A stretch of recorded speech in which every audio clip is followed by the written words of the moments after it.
माझ्या गोष्टीचे नाव आहे मित्रप्रेम. एक होती सुंदर बाग. बागेत होते अनेक प्राणी आणि पक्षी. त्यापैकीच एक होता बगळा आणि एक होता कावळा. बगळा होता पांढरा शुभ्र म्हणजेच ढवळा आणि कावळा होता काळा सावळा. दोघांची होती घट्ट मैत्री, अगदी जीवश्य कंठस्थ मैत्री. दोघे एकमेकांशी गप्पा गोष्टी करायचे, सुखदुःखात सामील व्हायचे. जमलंच तर उंच उंच फिरायलाही जायचे. सर्वजण त्यांच्या या मैत्रीवर मात्र मनातल्या मनात जळायचे. असंच एकदा दुपारी फिरता फिरता बगळा वाट चुकला.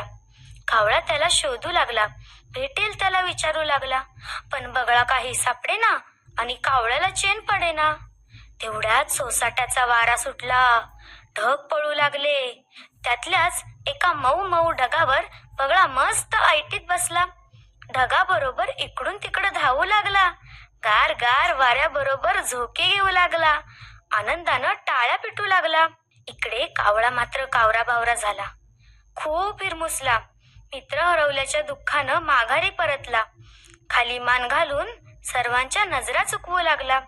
पण शेजारीच ते डिवचल्याशिवाय कसे राहतील. जाता जाता भेटला ससा. त्यानं विचारलं, बगळा वाट चुकलाच कसा? काय बोलणार कावळा, कारण हरवला होता बगळा. पुढे भेटलं माकड. ते म्हणालं, बगळा आहेच मुळी भेकड. काय बोलणार कावळा, खरंच हरवला होता बगळा. सामोरी आली मग खारुताई. एकट्या कावळ्याला पाहून म्हणाली, विपरीतच झालं बाई.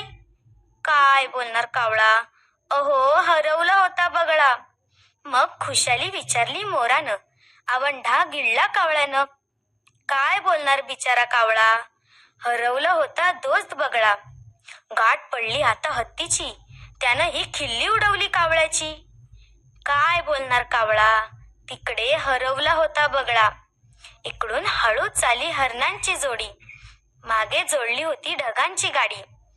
कावळा म्हणाला हरणाला, अहो माझा दोस्त की हो हरवला. मला अन्न पाणी लागेना गोड, कारण आमच्या मैत्रीला नव्हती मुळी तोड. जिवलग मला सोडून गेला, म्हणून जगण्यात राम नाही उरला. अश्रू ढाळू लागला कावळा. ते पाहून ढगांच्या गाडीतून अलगद उतरला बगळा. आता बगळ्याच्याही डोळ्यातून वाहत होतं पाणी. चेष्टा ठरणार होती जीव घेणी, कारण बगळ्यानं केली होती कावळ्याची गंमत. पण सामोरं जाताना आता त्याच्यातच राहिली नव्हती हिंमत.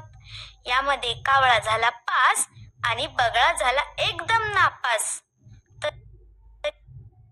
तरी माफ केलं कावळ्यानं, मित्राला आलिंगन दिलं प्रेमानं. मग बगळ्यानं कावळ्याला घेतलं कवेत आणि असं मित्रप्रेम साजरं झालं बागेत. आता माझं मत सांगते दोस्तांनो, खऱ्या मैत्रीची कधी करू नये परीक्षा, नाहीतर चोर सोडून संन्याशालाच होईल शिक्षा.